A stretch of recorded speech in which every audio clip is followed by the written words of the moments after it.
Hey, Christina here, and I just got done weeding the rest of it.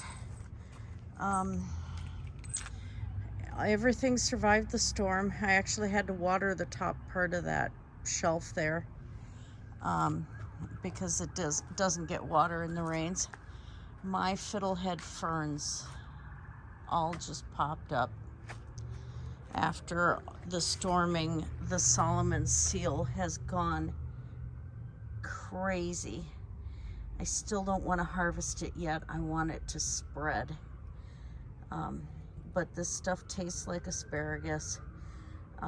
The roots, now Solomon seal naturally helps lower blood sugar, so diabetics do have to be careful if they consume the roots because it actually will decrease the blood sugar too far.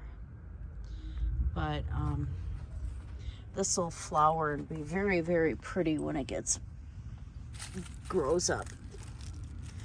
I'd probably harvest one right now and chow on it. Let's grab the young one. So yeah, it's the shoots like this, it does taste like asparagus. It's good.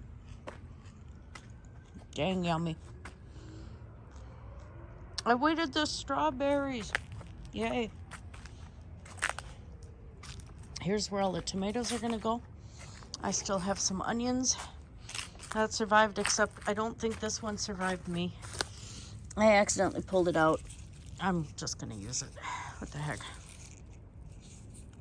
So let me separate this now.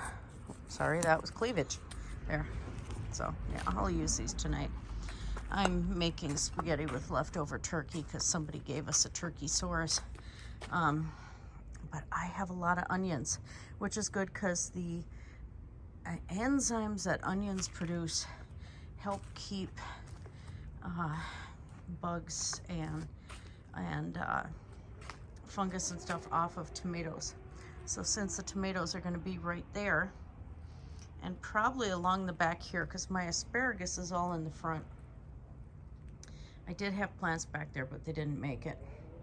So I'll just expand the tomato growth over here and utilize it this year until I can get the asparagus to actually naturally spread. And I had a real skinny shoot that actually is starting to fern out already. I'm not harvesting a lot of the asparagus. There's very little of it. I just want it stronger. Blueberries are still doing all right. Yeah, the wind blew those things and I haven't picked them up yet. Tired. The blackberry plant is spreading like crazy, and so are the raspberries. It's like I have one rose bush too. I'm gonna have to prune back once it starts leafing so I can see where the dead stuff is.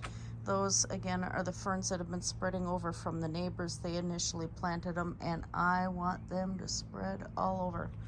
The problem is I'm going to have to be careful, making sure that I harvest the right ferns if I'm going to be eating them. That's my little nook area right here. In part, I try to keep the mailman from coming through and stomping on my garden, because they will do it. It's like there's a sidewalk, and I understand they have to do a lot of walking, but still, you know. Now the catnip is popping back. That got damaged last night. I had to fix it this morning. The soil's nice and moist. My plastic goose and the duck fell over. You know, it is. I'll fix it tomorrow, because I have to get dirt tomorrow and start planting things. Get some flowers in there. Those tulips, I downright love these things. If I can get more tulips in here tomorrow, if I find some more, I'm gonna put them in this area here too.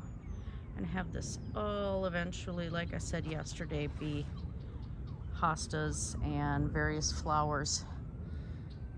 Because my other chore this weekend, as you can tell, I gotta mow. I gotta work. I have 3 days off. I gotta mow.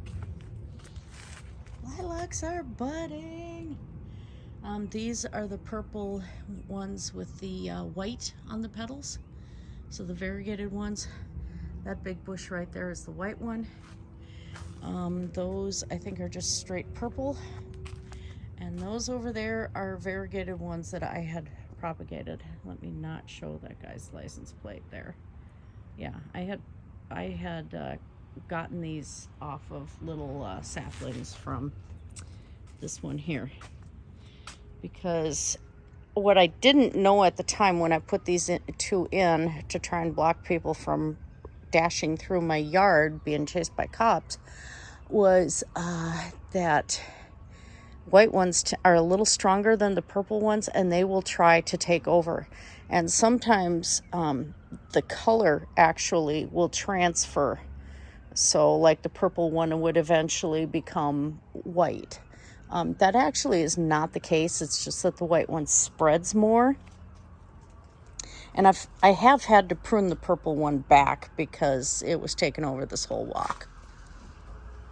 What I'd like to do is get some sort of trellis piece over here and, you know, let kind of vine try and braid through and get this to form an arch. So I'm going to have to wire it and make an arch with it. So that's plans for this summer.